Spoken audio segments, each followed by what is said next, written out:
Hello, আসসালামু আলাইকুম everyone. কেমন আছেন সবাই? আশা করি ভালোই আছেন। চলে আসলাম অনেক দিন পর ছোট্ট একটা ভিডিও নিয়ে। আসলে অনেক দিন যাবৎ ইউটিউবে কোনো ভিডিও দেওয়া হয় না, কারণ ওরকম ভিউ হয় না দেখে ভিডিও দিতে মন চায় না। কারণ মানুষ তো মনে করেন যে একটা জিনিস পাওয়ার আশায় যে কোনো একটা জিনিস করে। আমিও কিন্তু কাজ কিন্তু মানুষ এমনি এমনি দেখায় না, কোনো স্বার্থ ছাড়া কিন্তু কেউ কিছুই করে না, এটা কিন্তু মূলত জানেন। তো আমি দীর্ঘ 2-3 বছর ধরে কাজ করে আমি কোনো সফল হইনি ইউটিউব থেকে, এই জন্য ভিডিওটা ওরকম আর দেওয়া হয় না। তো চিন্তা করলাম দেখি আবার শুরু করে দেখি, আরেকবার ট্রাই করে সাকসেস হতে পারি কিনা। তো তার জন্য চিন্তা করলাম ছোট্ট একটা ক্লিপ নিয়ে আপনাদের সঙ্গে শেয়ার করতে। তো দেখুন এখানে কিন্তু আমি 2টা কালারের একটা ওড়না করেছি, ও লেমন কালার এবং ব্লু কালার। লেমন কালারের সঙ্গে ব্লু কালারটা কিন্তু খুব সুন্দর হয়।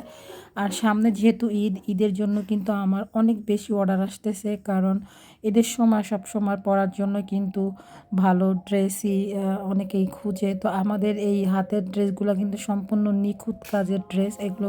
আর এই প্রতিটা ড্রেসে কিন্তু ভ্যাট কালার দিয়ে করা হয়, যার কারণে কিন্তু 100% কালার গ্যারান্টি থাকে। তো এখানে কিন্তু তিনটা টু পিস ছিল, তিনটাই কিন্তু একটা আপু নিতে চেয়েছিল। তো দেখুন প্রথমে কিন্তু কাপড়গুলো এইরকম সাদা থাকে, থান থাকে, সেই কাপড়গুলোকে ছোট্ট ছোট্ট করে কেটে নিয়ে তারপরে কিন্তু আমি ডিজাইন করি।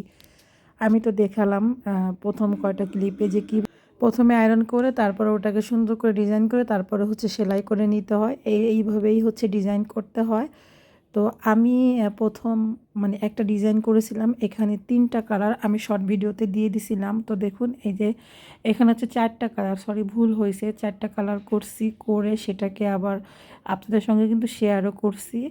তো মূলত এইভাবেই ডিজাইন করতে হয়। তারপরে ফাইনাল লুকটা দেখেন, যে ড্রেসটা দেখতে যখন শুকিয়েছিল তখন কত সুন্দর হয়। তো দেখেন এই যে ড্রেসটা শুকানোর পরে কিন্তু খুবই সুন্দর হয়েছে। আর যারা হচ্ছে আমার পেজেও ভিডিও দেখতে চান তারা কিন্তু আমার পেজে দেখতে পারেন। আমার পেজের নাম কিন্তু ইউটিউবের নামের সঙ্গেই খোলা হয়েছে, টুম্পা ড্রাইং স্টুডিও। ওখানেও কিন্তু আমি সুন্দর সুন্দর ভিডিও আপলোড করি। তো আপনারা চাইলে আমার ওখানে গিয়েও ভিডিও দেখতে পারেন, আবার ইউটিউব চ্যানেলও দেখতে পারেন। অসংখ্য ধন্যবাদ সবাইকে যারা আমার ভিডিওতে এতক্ষণ ধরে দেখছিলেন।